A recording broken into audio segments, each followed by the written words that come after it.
Oh, God. Oh, my God.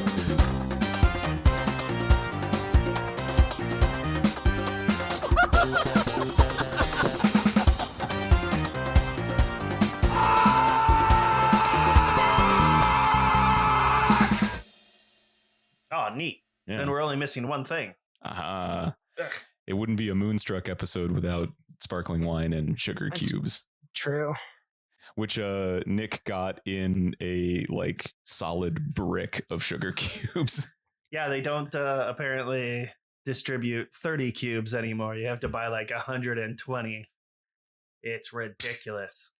Well, you can be like John and just have like the Werthers in your pocket, but instead it's just like loose sugar cubes gradually breaking down. Just start befriending horses all over the place. Yeah, exactly. All right. Cheers. Happy Moonstruck. Yeah. Oh, but also Hornquack is going to be down here this week, apparently. Oh, nice. He's taking a vacation. I don't know if he's looked at the weather, but it's going to snow. So that'll be fun for him. He's going to have a miserable time. Is he having a vacation with his girlfriend, not girlfriend, or is it a solo vacation? Yeah.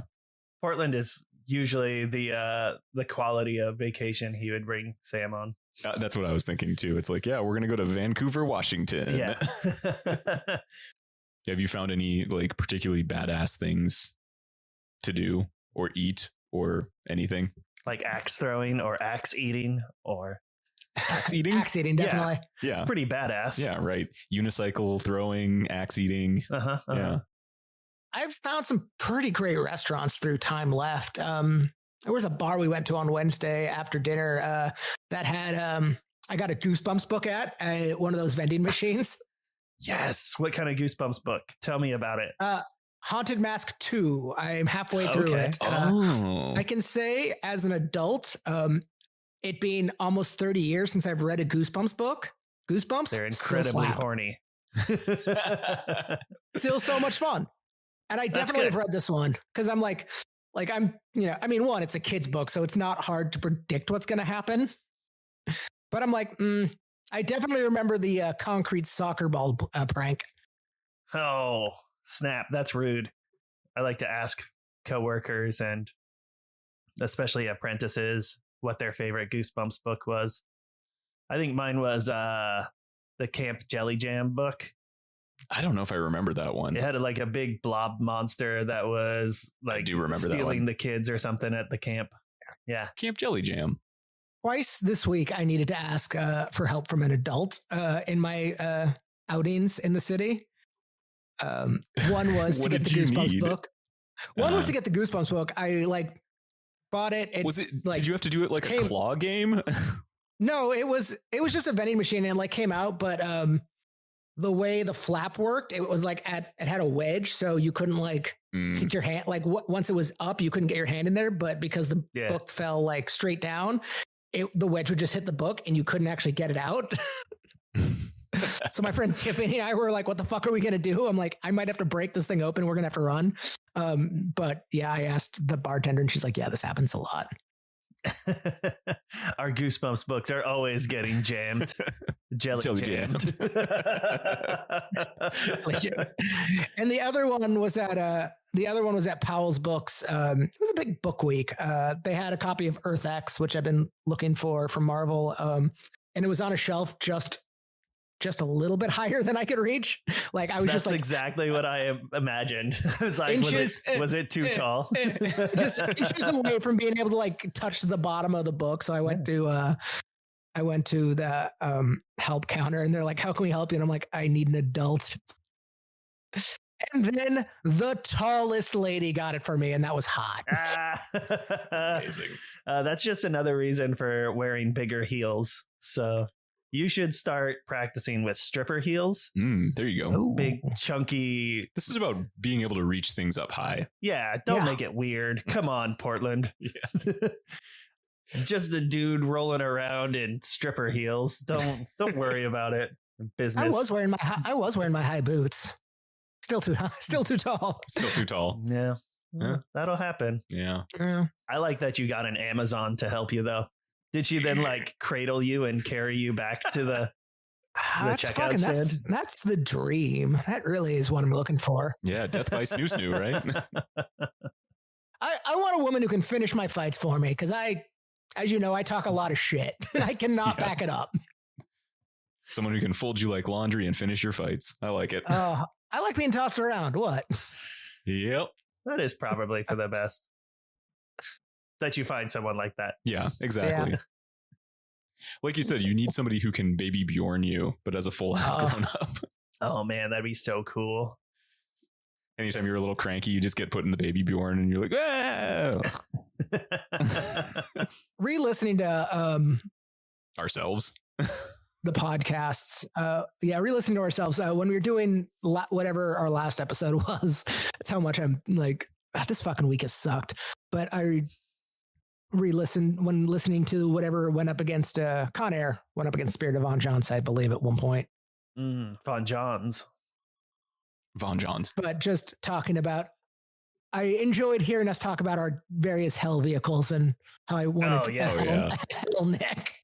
Every once in a every once in a while, I look at something and I'm like, I could Ghostwriter that. I could just like set it on fire and roll down the street with it. Like, what's the most recent thing you've seen that you thought of? Oh, I think it was just like a large dog. Why would you roll the dog? I mean, if it's on fire, I guess it's not going. I think everything turns into wheels. Yeah. The feet just turn into big flaming wheels. And it didn't happen to the horse in the first one. Yeah, but that's because the first one wasn't as good as the second one. That is fucking true. That is really true. Yeah, one I hated and one I thought was great. Yeah. Yeah. Depending on the dog, different parts would be fiery. Maybe fiery eyes. Maybe just like some little flamey ears. There's a YouTube channel I watch. I can't remember if it was Nerdstalgic or Captain Midnight, but talked about how like Ghostwriter, there should be like 20 Ghostwriter movies by now, how this franchise really should sell itself. And the only reason it really hasn't is because of Nicolas Cage. Which is too bad, because that would be the best. I like if we had just 3 more like captive stories of Nicolas Cage Ghostwritering out. Like, there doesn't need to be big continuity. Like, Ghostwriter doesn't have some big character arc, right? Like, not really. He's just the Ghostwriter. Yeah, it's kind of like his whole vibe. Yeah, standalone films are terrific. It could be like Mad Max, where they could be a very different like qualities and stories. And then like arguably one of your best ones could not even be about the title character and no one went and saw it. And now the franchise is dead again. My favorite thing about the Mad Max films was always that it was other people telling stories of Max. Yeah. So it's like how Max interacts with the greater apocalypse world. Yeah. Or that it might not even be the same person and just he's become like the Johnny Appleseed of the fucking Outback. Yeah, exactly. So he's just like a big story, and that's fun. And I think it's a great way to excuse like changing the actor whenever you feel like it. Whenever one of them like says something super gets canceled. Like, and it's like, ooh, all right. Yeah. It's like, oh, okay. Not even in the apocalypse can you complain about the anti-Semitic. Yeah. Benjamin Franklin Gates is finally out of the cone of shame. Has he discovered that his balls are missing yet? Has he taken a look down there? He was aware immediately. I had to take him back for his like 1 week check or his 1 week check yesterday, and he was not happy to be back there. Bad things happen. Bad things happen at the vet. My dog's never really cared about going back to the vet afterwards. They're fine with it. That's where other dogs are, so they get to smell where all the other dogs are. Then they always come home with cat hair and dog hair all over them. Like, I notice an absence of balls here, though. Yeah. Yeah.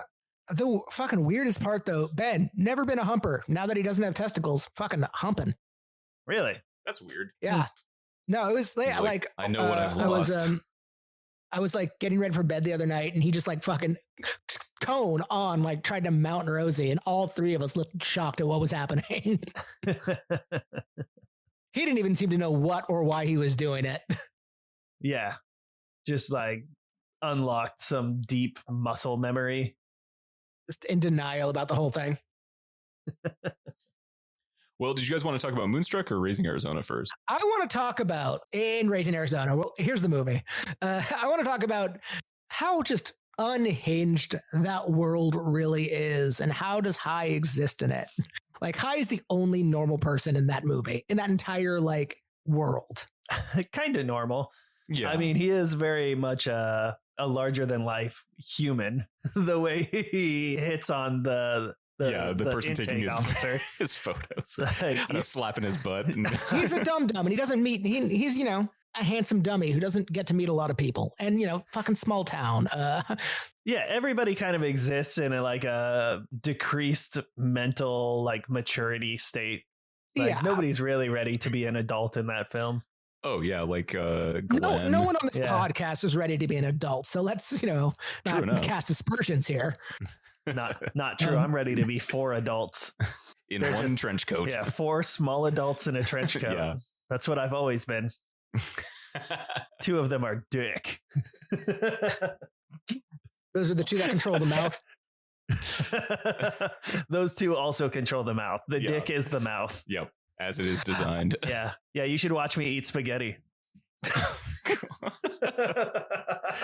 But no, Sean, I think you do have a good point though. High is also over the top, but everybody in that movie is just such a caricature. They're so wild. He is the straight man. He is the only person who really pushes things forward. He's really just along for the ride. But even Ed, her performance, great, but it's just it's so wild, and everyone else cages out in this movie, and Cage is kind of the most just relaxed individual who has no control. He's just there for it. He is our audience surrogate to an extent.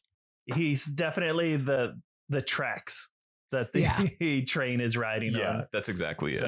But it really hit me this time watching it during the chase sequence, because I never tripped on the fact that the grocery store clerk just starts blasting. He's not involved in the chase whatsoever. He just starts shooting off. He's just there's some sort of crime barrels going on here. Yeah, he's been itching for it. Yeah. And just that's the world High exists in. Yeah. I really enjoyed rewatching it again. I was watching these on the plane as I was flying to San Diego, and it was just so fun watching this movie. And I love the soundtrack. I love the crazy energy of it. Mm-hmm. It's so the facial work that Cage does. It's really, really good. It's really fun. Yeah. I mean, even beyond just Nicolas Cage films, I think this film exists in a high tier of comedies. Yeah. Especially comedies of the 80s, where everything was kind of turning towards that racy comedy, your Porky's. Yeah, and exactly. Stuff like that. This elevates. Good job, Coen brothers. Yeah. No, I mean, this is such a great comedy. I was re-listening to our conversation with Alex about it, and just this is a comedy where no one knows they're in a comedy. Everyone kind of plays their character so straight. Even John Goodman, who's probably the most over the top, still kind of plays it pretty straight. Right. In the sense that no matter how wild they are, that's normal for the world. Yeah. Yeah. It feels natural for all of them to be so much. Mm-hmm. I do want to also talk on how this is one of Nicolas Cage's best physical performances, his just physicality, and so much of the humor of his character is really just in how he composes himself and how he moves through this world. And I think of Nick Cage as an actor. I think of that bombastic, those weird tics and vocal performances he does, where he doesn't have a lot of that in this. He has the accent, but so much of High is just his body. And I loved it so much. And it was just so entertaining. One thing that kind of trips me up about this movie is just knowing that he and the Coens didn't get along. And I really want to know what was the backbreaker, what was going on? What was he trying to bring to it that they were nah, dude? Yeah. Yeah. I don't know. I haven't heard a lot of stories about their process from other films. So I don't know if they are super rigid, or if It seems like they have vision usually, and it's like you probably have to fit pretty well into it. It was pretty early in their career too, though, and after something like what was that first film called? Blood Simple. Like that just didn't have as great of a reception as maybe they had hoped. Yeah. Maybe they wanted to control that. Have a little more tight grip on it, the entire thing. I mean, you look at their filmography, you look at the types of movies they have done. I get the feeling that they run a really tight ship. Like what's on the page is on the page, and that's what they're going to film. I can see them not being necessarily open to a lot of wild swings. Mm-hmm. Yeah, and I feel like Cage at this point in his career was more about wild swings and was more about that kind of like, wild energy and being free and open. And, I think there was some probably more willingness to do improv work at that point in his career versus later. Well, like when we, like with Moonstruck, the other film that this is going up against right now. By the way, welcome back to Cage Match, colon a roundabout way of meeting Nicolas Cage. I'm your host, Sean, here with my co-host, Nick. And our producer, Nick. Peter, hello. Nice job. And in this, we are in the Master 8.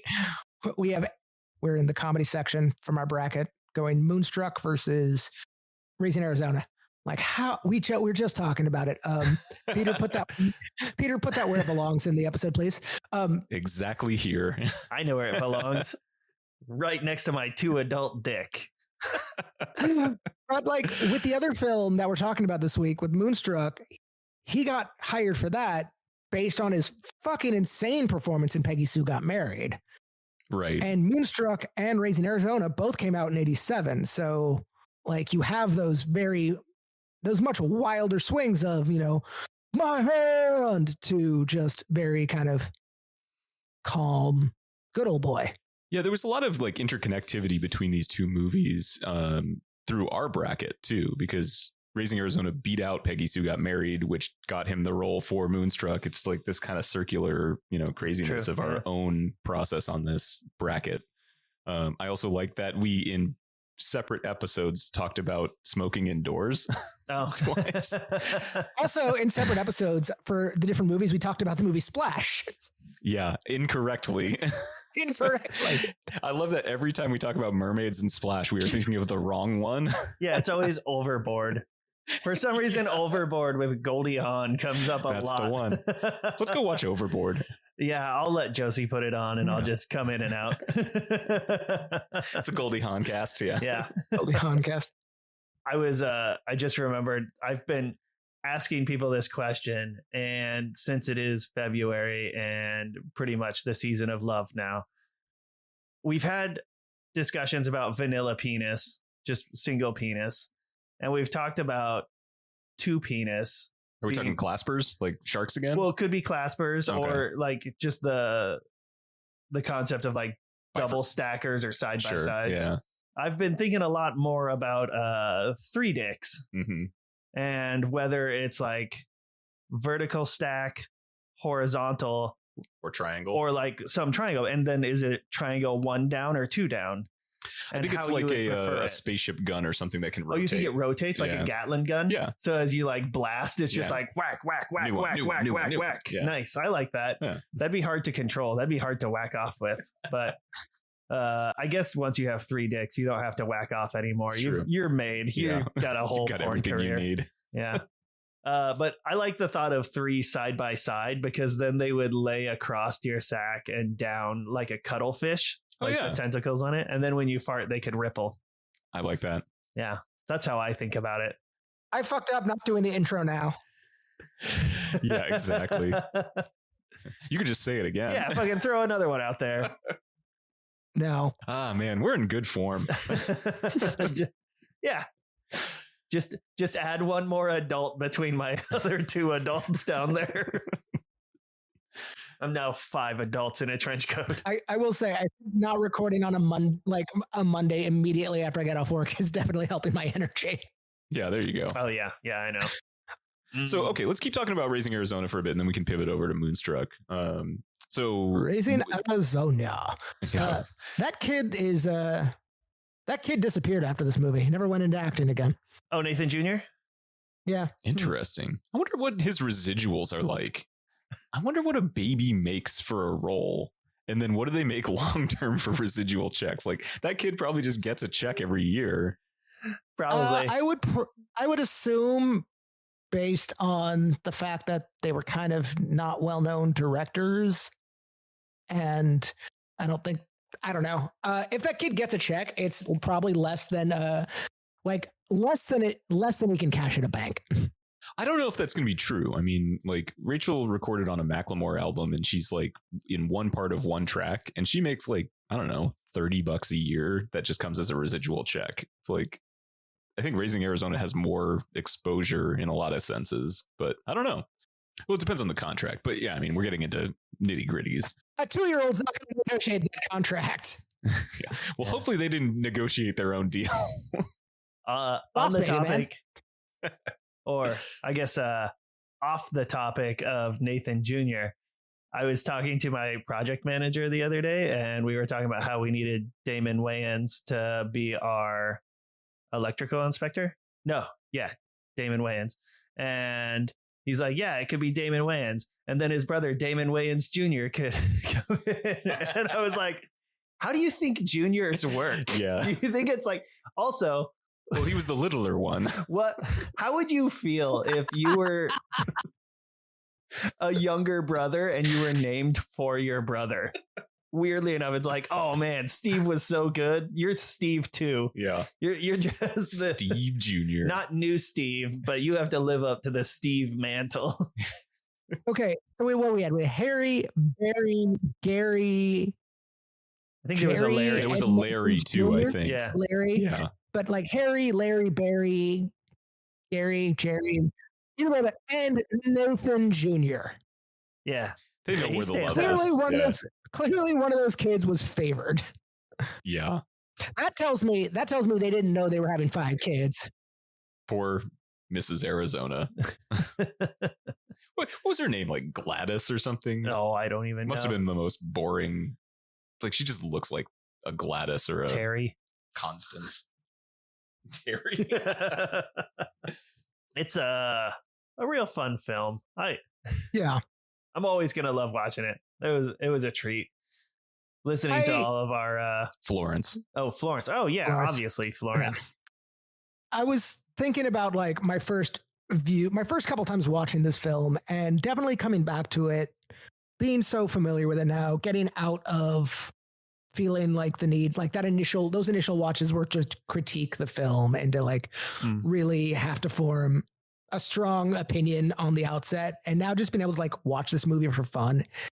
It's so good. It's just so entertaining. And there's so much heart and character behind the whole thing. Okay, I figured it out. Florence, Lawrence, Larry. Larry's named for the mom. There you go. There we go. Whew. Okay.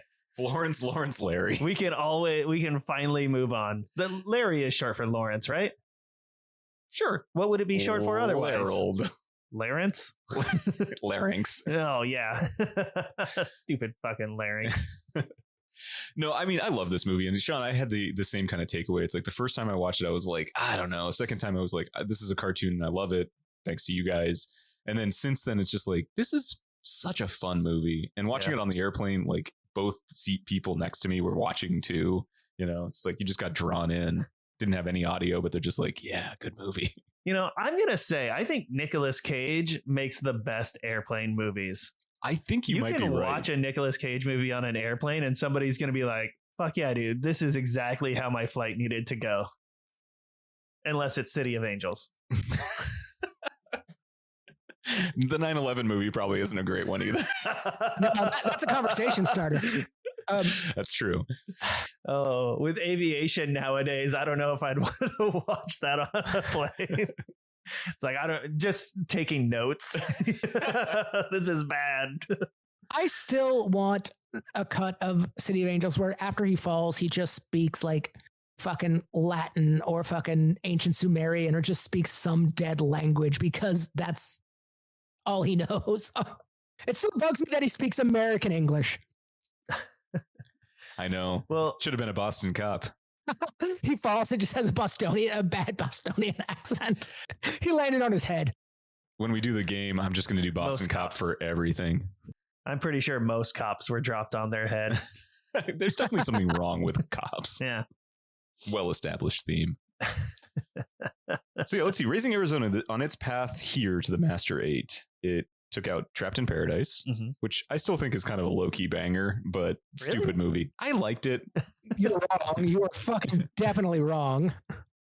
I've thought about rewatching it. I thought about rewatching it for Christmas. I was going to bring it up and make my parents watch it. But I think that movie is not as bad as you guys made it out to be. It is definitely bad. I think it just got overshadowed hard. Like maybe I should rewatch it. I mean, I own it. Do I? I don't think I own that one. That's one of the 4 that I don't have. Those Furpo boys. Yeah. And then it took out Peggy Sue Got Married after that. And then probably its toughest go was The Weatherman, which great movie. Yeah. Terrific. Going through the comedy bracket, so few of these are like comedies. Yeah, I mean, he has a couple of those romantic comedies. He has a couple of true comedies, but most of them are just sort of like, I guess there's humor in here. I mean, he's not being just like a somber dude. Yeah, a little darker character, but still with a har. In terms of like the actual bracket, like in terms of straight up comedies, we have this. Army of Trapped One. in Paradise. I mean, yeah. Trapped in Paradise was a comedy. Yeah. I mean, Honeymoon in Vegas was a comedy, but Honeymoon in Vegas. Sucked. Yeah. I have fond memories of Honeymoon in Vegas. I just like Roy Bacon, man. That guy with the big fucking teeth. Oh, man. Yeah. You know, I think more and more about how there aren't enough Elvises in my life, and I need to try to find a way to include more of them. Also, I need to get that Elvis suit that I talked about. Absolutely. That still sounds like a good idea. Maybe it's like my Thursday night outfit. Yeah. Seems like a good investment. Yeah. Josie will be vacuuming sequins out of all the couches and everything all the time. Oh my God. We had a friend give Cora these like angel fairy wings or something, and they have all this sparkly shit in them, and it is literally everywhere. Every piece of clothing I have, I look down and there's like one little sparkle. God damn it. You know, I'll go to work and look in the mirror and there's like glitter on my face. I'm like, God. Yeah, you've been back at those strip clubs. These wings. Yeah. Speaking of strip clubs. Yeah, I'm very all over the place this morning. But so for my birthday, like afterwards, we went to one of the local gentlemen's clubs. And I have never been to a Washington strip club because I think they're stupid. And this was the most terrifying experience of my life. Like, well, not necessarily that. Oh. Like, they are threatening and they are like predators when you go in there. Like, it's a weird, like, all open, big, like, just space with just chairs that you might find at like the VFW, like set up all over the place. And there are so many women working there. And they're like, as soon as you sit down, one will be there and like, are you ready for a dance? And I'm like, I sat down just now and like, I haven't even gotten my black coffee because I'm not allowed to drink in here. Yeah, exactly. I need some sort of thrill. Yeah. And then she'll walk away and then immediately another one shows up and it's like an unending stream. And I'm like, I'm just going to drink my coffee and go. Like, I don't. Also, it's weird drinking a gigantic mug. It was an oversized coffee mug of black coffee. And I'm like, okay, maybe this was a strange choice, but I don't drink soda. So it's like, Was it hot coffee? I love that image of you getting like a dance with like a hot having to hold this hot coffee out of the way. Yeah, don't spill it on me. Everyone will regret that. Yeah. Oh my God. Oh my God. This is amazing. Yeah. So I, went back, had a couple of beers and then went back in. There you go. Yeah. Was it more fun then? No, it was still like, it might have been worse because they're like, he came back. It's like, no. I'm sorry here. Just like, I'm going to throw like 15 random indicator. Ones all over the place. I was drunk. Just loose quarters. Yeah. I had a professor, like my advisor in college, used to always talk about trying to like bring frozen quarters to the strip club so he could bounce them off the stage and try to stick them to the dancer. And I'm like, I don't think I don't think you're telling me the truth, Scott. I Yeah. think you're just yanking my chain, one of my two chains. But I like to imagine it's true because he was a tall, skinny, nerdy guy with a mustache. What a dumb idea. Yeah. So good, though. Yep. You guys want to get together and like just baby oil each other and try to See what we can stick to each flick other. frozen quarters at each other? Sean, No. you in? Next time you're up. No. I'm good. Okay. Okay, so Raising Arizona. Any more final thoughts on it? Anything that you got from re-listening to ourselves or rewatching a 4th/5th time? No, I think my favorite part of going back through it all was listening to like you come around to it. Yeah. Yeah, like you were very much on the fence. It wasn't that I wanted Trapped in Paradise to win that first time. It's just I didn't get it Right. as much. Yeah. Yeah, you were still developing an opinion Yeah. and figuring out why you liked it. That's fair. One thing I got from re-listening to ourselves talk about it is how I have no original ideas, and everything I like made notes about talking about today, I'm like, I've covered that extensively. I know it's wild listening to us talk about these because, obviously each of them, they were many, many months and almost a year apart, between our watches. Mhm. And it's like, of course we said similar things and had similar feelings, but when you stack up a re-listen, it's like, holy shit, Yeah. we really lock onto the same ideas. I will say, fucking Smalls' explosion, almost as good as an exploding Jessica Biel. I'm with you on that. That little finale with him trying to get out of the shotgun triggers or whatever. The guards trigger are- yeah. Is so good. And then just seeing the boof.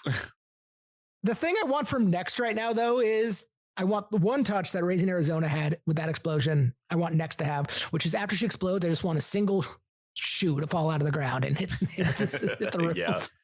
A baby shoe. Yeah. Why did he have those baby shoes? Those were his baby shoes. And he keeps them as a reminder of his humanity. Like, Well, he was like oh God, I'm trying to remember his backstory now. Like, wasn't he like an orphan or did something they give like you that? that much information? Yeah, it's kind of snuck in there. Yeah, they gave you a story for Leonard. He would like, do they? Leonard tells you he's a hunter of men, but that's about it.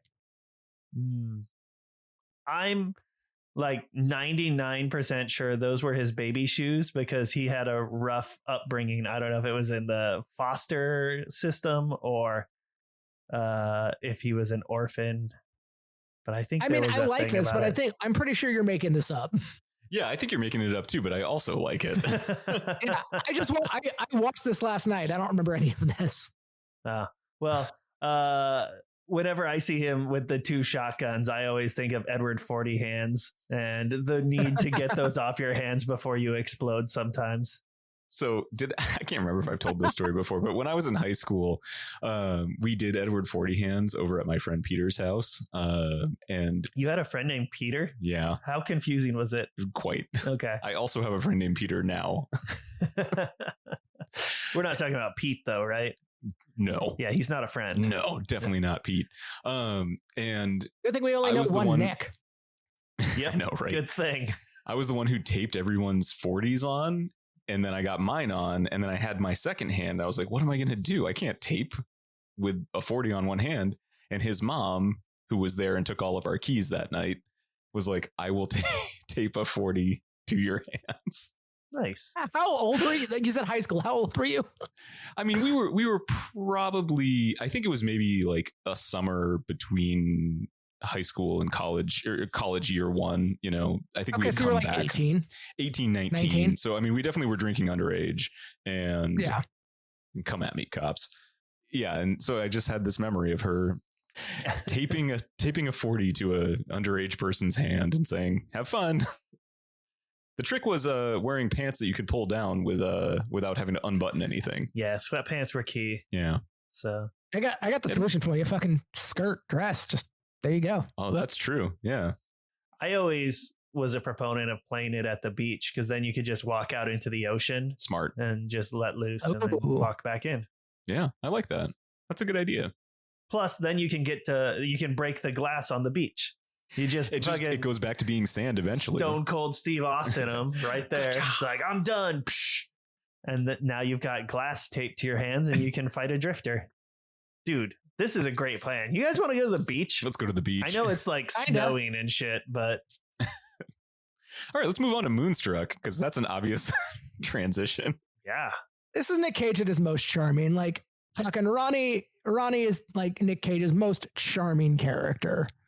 Full stop. I don't know if I agree on that front, but he is very, very charming. Yeah, he has a massive amount of charisma. Who's more charming than Ronnie Camarelli?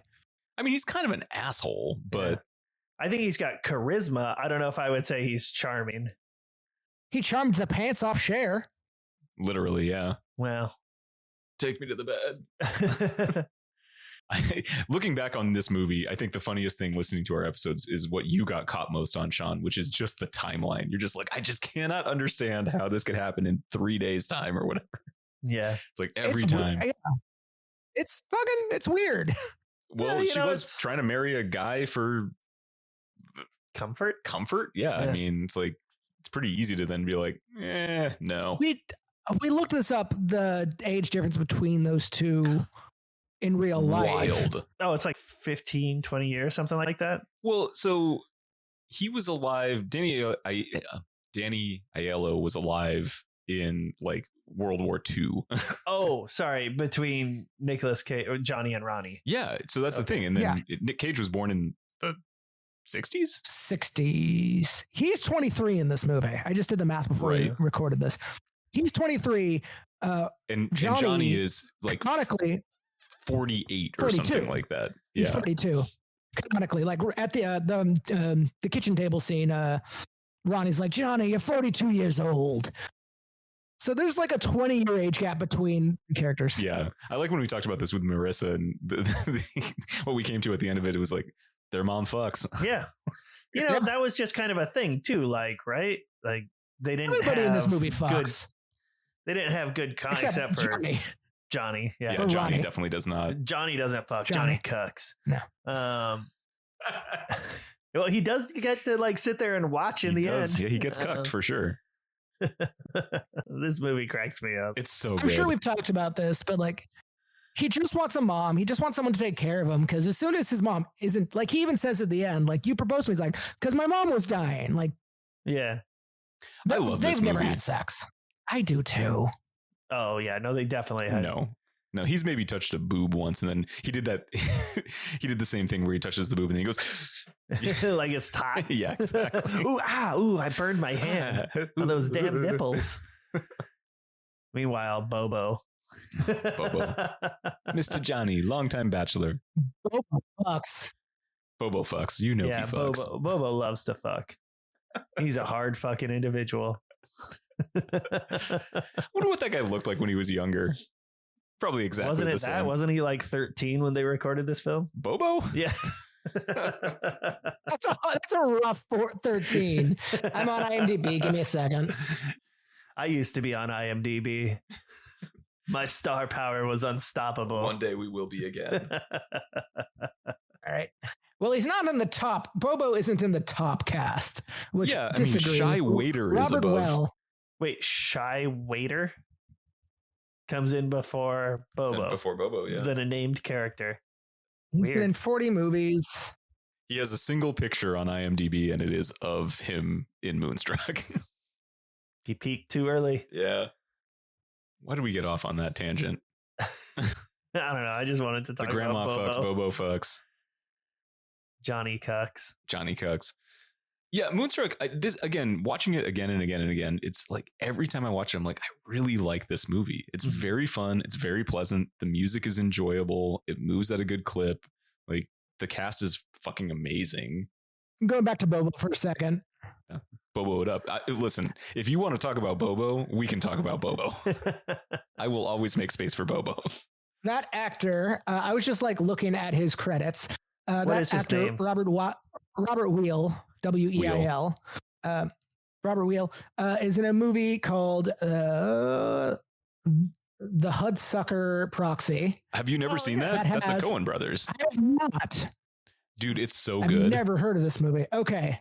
because I'm just looking at the cast. I'm like, I'm gonna go watch this as soon as we get done here. Fucking John Mahoney, Bruce Campbell, You're gonna love that movie. It's Yeah. so good. Tim Robbins. Yeah, he invents the hula hoop. This all tracks. All right, It's I'm fucking so good. excited. It's very good. Go watch that movie. Yeah, Bobo's in it. Ah, yes, Cage Match, where you find out about all the non-Nicolas Cage films you should be watching. Hey, we've been talking about these same movies for like we've been talking about these same movies for almost 3 years. Yeah, we can talk about other shit. Yeah, it's true. Has it been 3 years? I've just been locked in this basement. What is time? I mean, Yeah. Honestly, at a certain point, if we can't talk about other things, each episode would be like, so Raising Arizona. it's good. See you next week. Nicolas Cage and penises. That's all we talk about. Listen, we know what we're best at. Yeah. But yeah, Moonstruck. So its path to here was Honeymoon in Vegas, Guarding Tess, and Army of One. That's, oh man. Army of One was maybe the toughest one, and I was surprised by that because Nobody wanted Army of One. because nobody picked it. Well, no, I mean, in that in that matchup? episode, yeah, because I really thought that was going to be more of a contentious one. I thought I was going to have to tie break, and it ended up being Moonstruck. And I don't disagree with the assessment, but I was surprised. Well, yeah. So I definitely love Army of One, but yeah, Moonstruck is a well-constructed film, and Army of One did have some like sags in it. Yeah. But it's so much fun. Oh, I love Army of One, man. I still really was thinking about this. I do think that we need to do some sort of, retrospective after we're done with the actual main bracket and watch a couple of these, like Primal and Army of One again and adaptation. We need to adaptation. We definitely need to rewatch and like talk about again. We know so much more now. We're so much better at this. Well, we're less bad at it. We're different at this, at least. Now, let's not start talking like we're going to make different choices, though. No, I mean, I still kind of stand by what we made. Oh, 100%. No, I don't want to like do that, but I don't ever want to fucking do 2 movies per episode for any podcast in the future again. Never. But I think going back and like Primal adaptation, just like watching some of these movies that got dropped off early for better reasons than others, be fun to go back and actually talk about outside of this setup. Oh, like in public? Like just watch a movie and then meet up at a park and start talking to strangers? Yeah. Let's meet at a cemetery. I like that. Ooh, can we pass out like literature? Yes. Just telling people to watch Nicolas Cage films? I want to make a zine. Yeah, we can go hang out by Pacific Place downtown next to the guy playing the zither or whatever. Yeah. And the one talking about Jesus. Yeah. We just hand out flyers about Nick Cage. Yeah, about Primal. Yeah. Grab my jag. But yeah, Moonstruck, still so good. Such a great cast. Everything about it. It fucks, it cucks, it does everything you need. Yeah. Oh boy. Do you I can't remember what our favorite parts of the film was before, but was there anything like that really got you hard this time? I'm always okay, yeah, phrasing. But I'm gonna stick with it. I still love like the sweeping the table and like Cher insults him. He's like, oh, I'm not gonna take that. Sweeps the fucking drinks off the table and the steak that she made him eat. It's like, I'm taking you to the bedroom. Fucking dumbass voice. He does. He sounds so stupid in that. Where are you taking me? To the bedroom. To my futon. I love watching him like Help me cut lay that it down. steak, just like With the fork hand. just kind of crammed between fake fingers and just like sawing at it. Yeah, he was an absolute animal. He had a wolf in him. Yeah, I love the wolf. I love just both their performances. Like you think of Cher, at least I think of Cher as like the cultural icon she became. So seeing Loretta, seeing this very kind of just matter of fact, just person who's just kind of like giving up on life, just like, I'm here, I'm going to get married, I guess. But just seeing that, not the caffeine is dipping quickly. Oh, Go you do a gotta- I forgot where I was going with this. Go put some grounds in your butt. Yeah, get some instant and just kind of. Yeah, boof it. Give me 5 minutes. I can make myself another cup.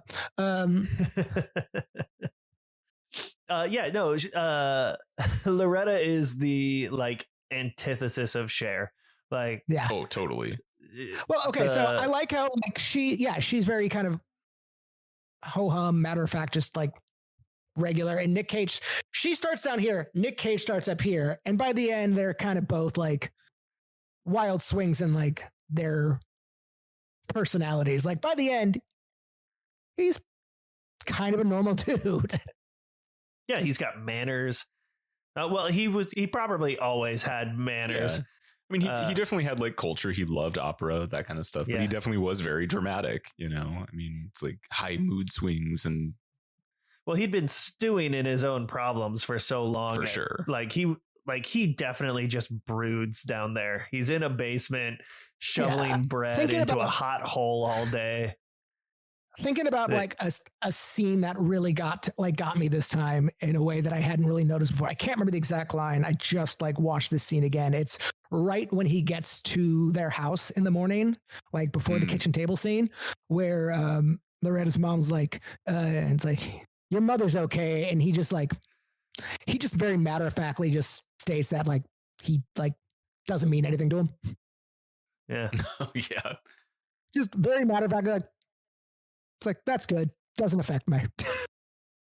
I still love how much Chrissy loves Ronnie. Oh, absolutely. Chrissy, get me the big knife. I'm gonna kill myself. much. I love that man, and he has no idea. It's like what a just- weird subplot. Yeah, that never goes anywhere. Nope. It's like it exists for what one scene, Yeah. and It's so you know that people want to fuck him. He's in high demand. yeah, he's highly That- charismatic. He's a wolf. That, he has Yeah. that there is love that he is not seeing because of his own pain. Yeah, Mm, true. because he's been brooding in that dark hole, Dark shoveling hole. bread. Hot bread hole. His hot bread hole. The dungeon, the bread Shoving dungeon. loaves in. Mhm. His bun dungeon. Well, okay. I mean, I feel like there's nothing else really to say, right? No, these are Both terrific fucking films. great They're movies. fucking great. They have their own merits. Yeah, they're. I'm glad we got to go through this adventure to get here to these two films. Yeah, I am so happy with both these films. I love both of these. Like, I will continue to watch both these movies for the Yeah, rest there's a of my time and life. place Like, for both of them in my life. I could recommend I could recommend either of these movies to most anyone like who wants to like, give me a Nicolas Cage recommendation. Like, these are both great. Are we saying what we're voting on? Are we there yet? Yeah. I think we're ready for that. I mean, we covered Portland strip clubs versus Seattle strip clubs. We covered Nick being 5 men in a trench coat. Yeah, What three else- of them what else are we gotta penis say? now. Yeah, right. 3. Right. You've added one. It was Yeah, we added one. well, It happened in I line. Yeah. remember. Yeah. This You is, know this what, is two Sean? callbacks. This is two It's callbacks per- in a trench coat. It's just personal growth. I'm growing as a person. Right. And as a person, I'm growing a third penis. Yeah. Who happens to be an adult in a trench coat. This is the worst Goosebumps ever. This is the worst Goosebumps ever. Okay, so Sean, put it on file. What are you saying? The Raising Arizona. Both these movies are great, but one of them is Moonstruck is a Cher movie. Raising Arizona is a Nick Cage movie. I think that's the best assessment. They're both terrific films, terrific performances, and great casts in both of them. Both of them are stacked casts, but Absolutely. Raising Arizona is the most Nicolas Cage of the films there. So I agree. Yeah, definitely Raising Arizona. Yeah, I can't argue with that. I mean, I love Moonstruck. I might even love Moonstruck more, but for this purpose, I think it's got to be Raising Arizona. Moonstruck is definitely the mature comedy. And I mean, like when our friend Michael heard the pair up, he was like, "Oh, Moonstruck all the way for me." And I was like, you know what? That absolutely tracks. Mm-hmm. Like, well, and it's a good film. Like I watch it and I absolutely think like, oh, this is a terrific film. It should always Also, he's be. Italian, so he has to like it. Yeah, that's probably true. Hand talkers. Yep. Also, for me, just the big guy in a little room fight scene will always be hilarious. Oh my god, it's just so good. So good. When he drags his knuckles on the popcorn. Nick Cage is trying to do the Captain Kirk over the back slam, Yes, and he that's just exactly what it is. He rakes his knuckles across the popcorn ceilings, which as a child I always looked up at. I'm like, that looks like it hurts. Yeah. And just the scream he makes when he does it. It's I love that movie. It's so good. It's terrific. Also, maybe one of my favorite John Goodman performances. Boy, yeah, I don't know if I could ever nail down You more of a Fred Flintstone? No, but I'm really loving Righteous Gemstones. Fair. And that is Big getting Lebowski. its 4th season soon. Yeah, Big Lebowski is so good. He's really good as the ambulance driver in Bringing Out the Dead. Yeah. I really liked Cloverfield Paradox. I think that's the one. Yeah. Oh no, Cloverfield Lane. That's the one he was in. That was a surprisingly good role. Yeah. So yeah, he's a very varied actor. He and Margot Martindale, just great actors. Yeah. You just put him in anything, you're like, yeah, nice. It's like, I'm ready for this. One of my favorite ongoing jokes from BoJack Horseman was character actress Margot Martindale. So good. Yeah, no, fucking great fucking film. Which means we have our first final matchup for we do. Yeah, welcome to the Final Foreskin. Hi McDonough, you are up against Cameron Poe. Oh man, I know. I'm gonna have to beat myself up over whatever opinion I make on this one. I'm gonna hate myself for eliminating either. Okay, I do have one. There's one more thing about Raising Arizona I noticed on this watch that I never noticed before, and it makes me crack up. Is the final scene when they're an old couple and you see just the old couple from behind. That's definitely them in just heavy in wigs. Because that old guy has the biggest back muscles. Yeah, he's still fit. That's like Jack LaLanne. It's I know they could have just gotten old people for a minute. Yeah, it's so weird because they don't show their faces. They don't give them makeup. It's just from behind. So it just makes it's just so weird to just see yoked old man. Just wheel out fucking 1987 Joe Biden. Yeah, exactly. Still old as fuck. I can't remember. If I told the story last time, you can cut it, but no, we have to keep it for posterity. I don't remember when this happened. I got chicken the other day, and I was texting with Nick, and we were talking about Star Wars Skeleton Crew and how I actually liked it despite not really liking child actors or child protagonists, but I really like these guys. And I was texting with Nick, but also getting text message from the chicken restaurant I was going to pick up food at. And I thought I was responding to Nick with the text. The Stranger Things kids are over 18 now. That means I can fight them, right? And Nick didn't respond. I looked down and I texted that to the chicken place. What did they think? Did they agree? They did not respond. It's weird that they didn't have opinions on that. No. No, I think you mentioned that during our game the other day. So Nathan's the only one who gets to hear this story twice aside from me. Nice. Hi, Nathan. That's right. That one's for the Sparkle Buddies. Yeah, speaking of, he's a cage dancer. Yeah. Yeah. So speaking of, thank you for our supporters. And if you're interested in following us on social media, it's cage_match_pod. To our Sparkle Buddies, thank you, Josh, Sean, Josie, Rico, Matt, Adam, and Bill. And to our cage dancers, Ira, John, Freeman, Lance, Nathan, and Cameron. Yeah, so if you want to hear Sean tell the same story ad nauseum for the rest of your life, just give us $5 a month. There you go. Just forever. You'll get one story in the mail every week. It'll be the same story every week. Spoken slightly differently. Yeah, sometimes handwritten. Yeah, there you go. That's the benefit of joining and supporting Cage Match. Oh, this is a lie. We do not give that much.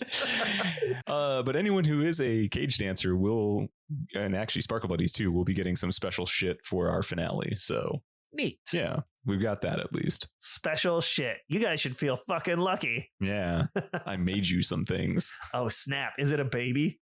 Are you finally getting rid of some of these babies you've got? You got but we have to many. divide them. It's only one of them's a baby, Nick. Yeah. All right.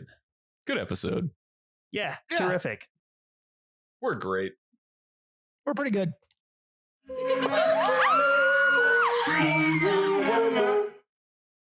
Bye. Bye.